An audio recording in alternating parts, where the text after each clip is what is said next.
I'm with Tony Vino, a comedian, raconteur, from up north somewhere. Somewhere called Preston in Lancashire. Preston Lancs. A very different world to St Helier, Jersey. Now, luckily you escaped from the legal profession because you were a lawyer. Absolutely. I gave up being a lawyer 10 years ago. Because who wants to earn £200 a day? I can earn that in a week now, so it's no problem. It's a different world. Which is the more ethical world, comedy or law? I think definitely they both are full of very large egos, but I maybe feel slightly better about myself telling jokes for a living, but maybe because I'm better at that. What noticeable for me today was how much of you gave a demonstration here of the Chow group, an unusual audience, but that for not so unusual for you, and unusual in my context for a comedian preparing before a group which is a church group. Yes. That's not so unusual for yourself.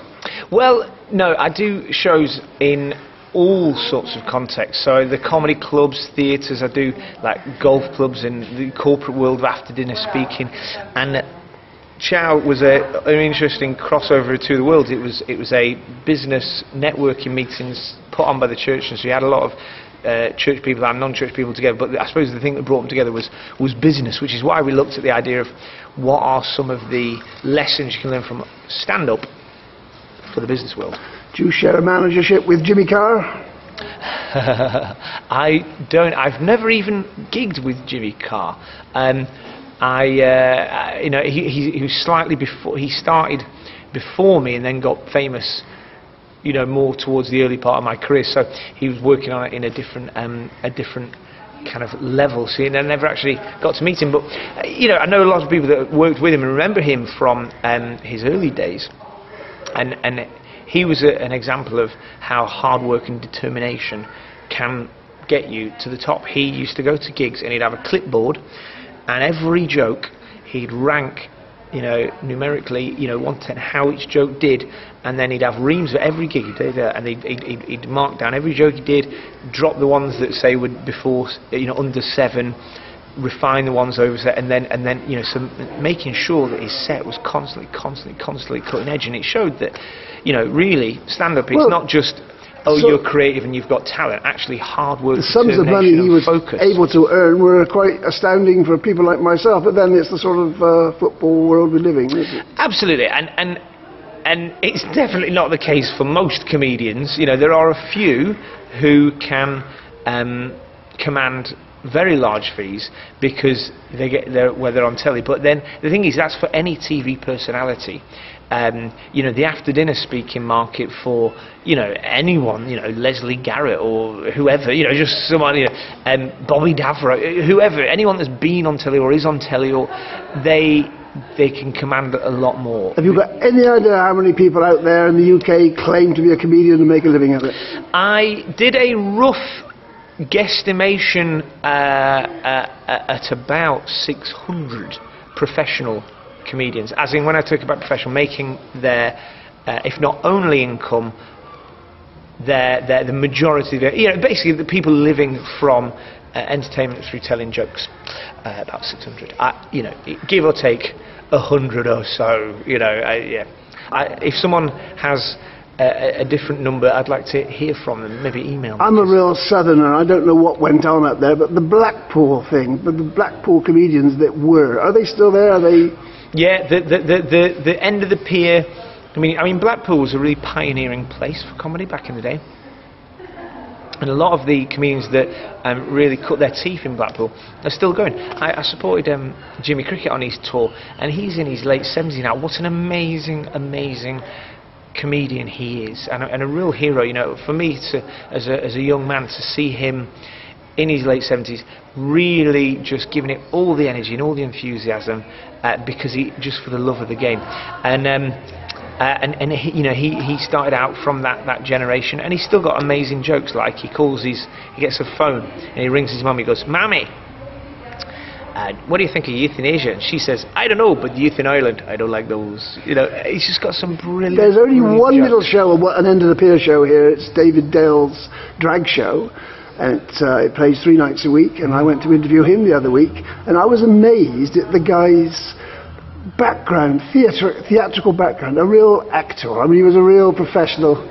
And there's more to it. I mean, it was an eye-opener for me. There's more to it than a drag show. It's Yes. real theatre. Well, that's it, and a real pro. To make it that precise, I think that there's something about the theatrical and classical training that really, it's the same, I'd say, for someone who becomes a brilliant whatever musician, jazz or pop musician. If they've had some classical training, sometimes there's the discipline of that which can then help them. But you presumably couldn't just walk on lawyer one day, comedian on stage next. I actually have a history in drama and theatre. I studied theatre at college, and I was often doing drama in past times, and so I cut my teeth as a man of the theatre, and therefore I now perform theatre in a stand-up context. I don't just talk as me, I talk as a comedian delivering a show, a monologue, a piece of theatre, a dramatic event. It was interesting because I filmed David Dell making up, putting his makeup on, putting his face on. Now you just walk on here, you're just an everyday guy, as you say, you were in a cafe before you came here, and you just walk on. It's obviously not that easy, is it? No, it's not that easy, and I think that's one of the things, something about comedy is about smoke and mirrors. You make it look like you're really relaxed and you're just walking on and you're just talking, you're just a raconteur, but actually you are, even like, I look slightly dishevelled today, like I've not put on my tie, things like that. It's all part of this denoting, hey, it's all really relaxed and I'm not really, this is effortless, but actually it's actually a very exacting art where I'm putting that badly focus. Tied knot took hours to do. It really did. That is the key to my success, and so it looks like I'm just walking on and talking, but actually I've prepared and I'm ready, and I'm it doesn't look like it's a different type of professionalism. Well, it amazes me with comedian. I heard you today, and I just briefly mentioned the guy who came here was doing extraordinary, a comedian doing this extraordinary show about his wife who died. He'd been to Switzerland, that show, one-man show. But a comedian to be able to present that on stage, I'll make it funny in parts. Oh. Now you come on and tell us about your domestic life in quite some detail. You reveal things about yourself, which I wouldn't have thought it was safe to tell people, because you'd be terrified the neighbours would know what you tell everybody. I mean, that's it, and I think one of the things that's part of the essence of comedy is really connecting with people and family and life, and all these things are the connecting moments. So I talk about my family, but it is also a piece of theatre. So you start with the truth, and then you add flavour to everything. But people want you to be vulnerable, and that show that you said, I think there's a level of pathos with truly great art and truly great comedy, which is even if there's humour to be found, and it's how you do humour. It's not to deride those situations that are very sacred, but actually to really talk about life and then make sense of life and family and what it is to be a parent and a husband and to be a brother and a son and all these things that we all got to wrestle with. Comedy, I think, is an excellent tool to help us navigate that. You're a solo here today, but you're always a solo, eh? Always a solo. I've never really been part of a duo or anything like that, but I do. Today I was just on my own, but often I'm with a group of comedians as part of a show, and then so it's not just about me. It's about you have to be aware of the show. It's not just I'm going to do great in this context. It's actually I'm going to deliver a show as part of a team as well, and that's a slightly different dynamic. We touched upon ethics. Is there any area of comedy you wouldn't do?